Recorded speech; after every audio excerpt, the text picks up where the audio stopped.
Assalamualaikum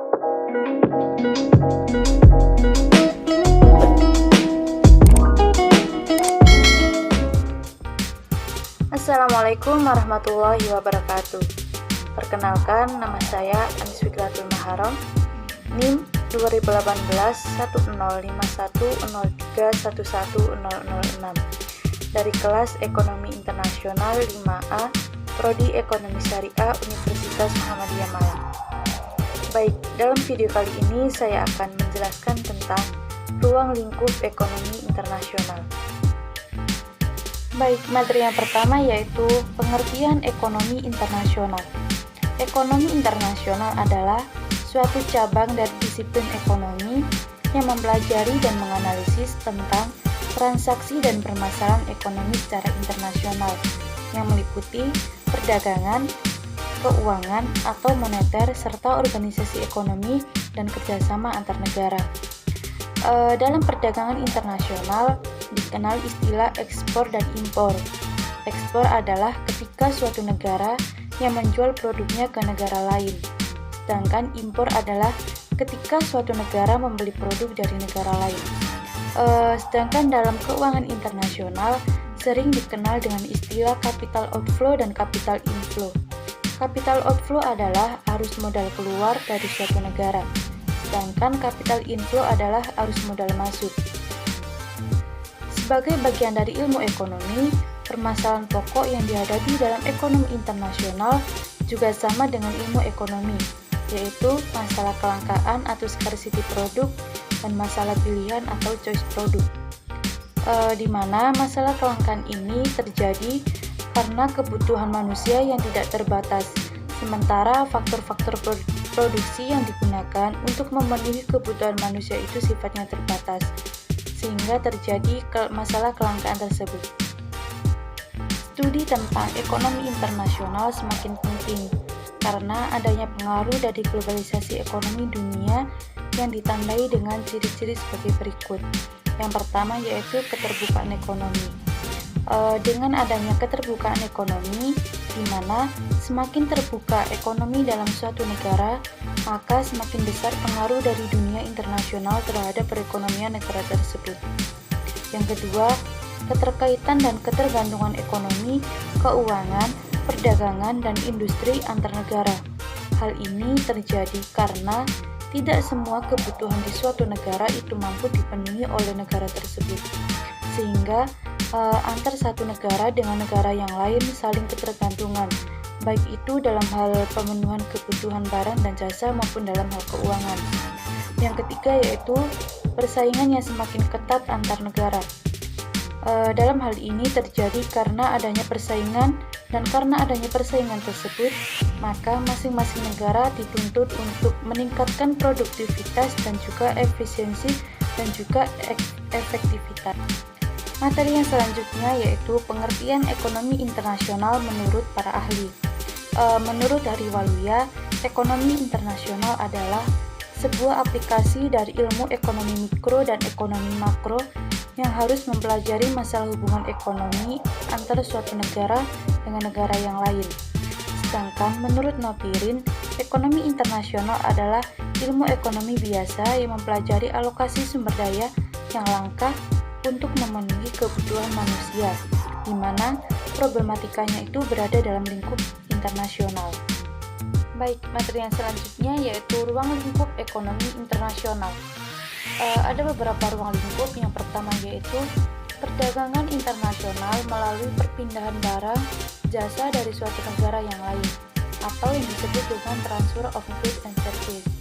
Yang kedua, perdagangan internasional melalui perpindahan modal, investasi asing dari luar negeri, atau yang disebut dengan transfer of capital.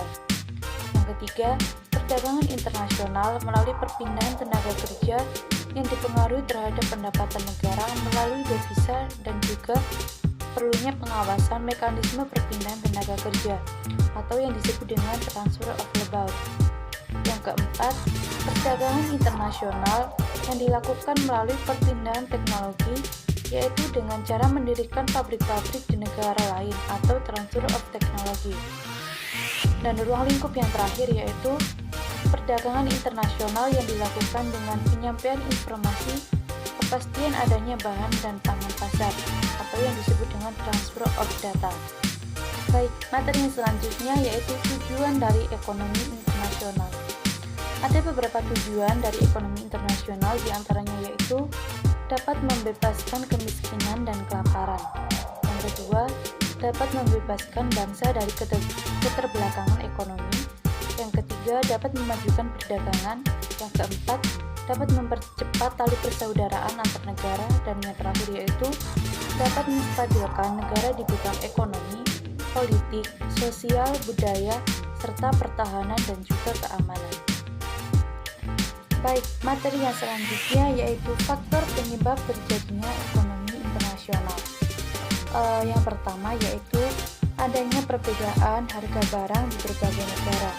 Karena dengan adanya perbedaan harga barang ini akan menjadi pendorong terjadinya transaksi perdagangan antar negara. Terus yang selanjutnya perbedaan dalam pendapatan serta selera, di mana semakin tinggi pendapatan suatu negara itu akan mendorong semakin tinggi tingkat konsumsi di negara tersebut dan kecenderungan untuk impor itu juga akan meningkat. Yang selanjutnya faktor permintaan dan penawaran. Yang selanjutnya yaitu memperoleh keuntungan.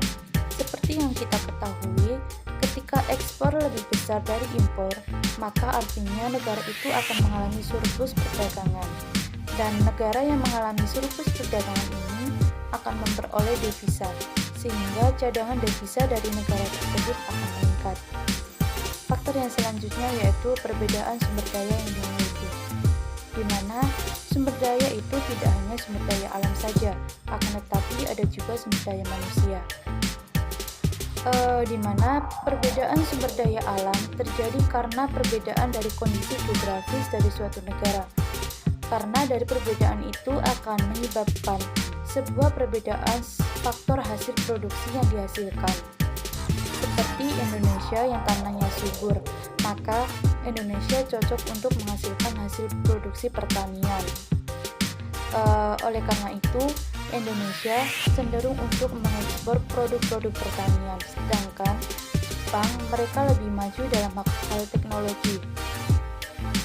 Oleh karena itu, mereka cenderung untuk mengekspor barang-barang yang modal seperti mesin dan lain-lain ke negara-negara seperti Indonesia yang tidak menghasilkan. Yang selanjutnya yaitu faktor penyebab adalah perbedaan kualitas produksi ditinjau dari segi pendidikan, ekonomi, sosial, dan budaya. Faktor penyebab yang selanjutnya adalah perkembangan sistem komunikasi dan sarana transportasi. Tidak dapat dipungkiri bahwasanya perkembangan sistem komunikasi dan transportasi sangat mendukung terjadinya perdagangan internasional, di mana untuk membeli produk dari luar, seorang hanya butuh uang sehingga mereka tidak perlu untuk pergi ke luar negeri untuk membeli barang dari luar negeri yang mereka butuhkan. Terus faktor yang terakhir yaitu spesialisasi produksi seperti yang dijelaskan tadi. Semisal Jepang spesialisasi di bidang teknologi, maka Jepang akan memproduksi barang-barang yang berbasis teknologi. Sedangkan Indonesia yang spesialisasi dalam bidang pertanian, maka Indonesia cenderung untuk mengekspor produk yang berbasis pertanian. Baik, materi yang selanjutnya yaitu manfaat ekonomi internasional. Manfaat yang pertama yaitu memperluas lapangan kerja. Itu artinya permintaan tidak hanya bersumber dari domestik dalam negeri saja, akan tetapi juga bersumber dari luar negeri. Dengan adanya permintaan luar negeri ini akan mendorong untuk memperluas lapangan kerja. Yang kedua yaitu untuk memenuhi kebutuhan akan barang dan jasa.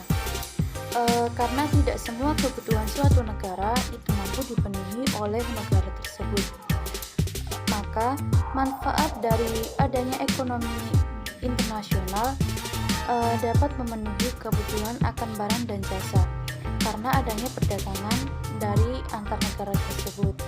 Terus yang ketiga yaitu dapat memperoleh barang atau jasa dengan harga yang lebih murah. Seperti di awal yang telah dijelaskan bagaimana alasannya, dengan adanya keterbukaan ekonomi dapat menuntut masing-masing negara untuk semakin produktif dan menghasilkan suatu barang dengan efektif dan efisien, sehingga harganya itu menjadi lebih murah, di mana negara yang mampu memproduksi barang dengan harga yang lebih murah akan lebih kompetitif dibandingkan dengan negara yang memproduksi barang yang sama dengan harga yang lebih tinggi. Dan yang selanjutnya yaitu mendorong kegiatan ekonomi dalam negeri. Karena ekonomi adalah dapat memperluas lapangan kerja, otomatis ini akan mendorong kegiatan ekonomi dalam negeri juga. Dan yang selanjutnya yaitu sebagai sumber pendapatan bagi negara. Dengan adanya ekspor akan menjadi sumber dari pemasukan negara, yang kemudian dengan adanya wisatawan asing yang masuk ke suatu negara itu akan menjadi sumber devisa juga bagi negara yang dikunjungi oleh wisatawan tersebut. Terus yang selanjutnya yaitu memperoleh manfaat dari adanya spesialisasi dalam bentuk keunggulan komparatif dan peningkatan kemakmuran.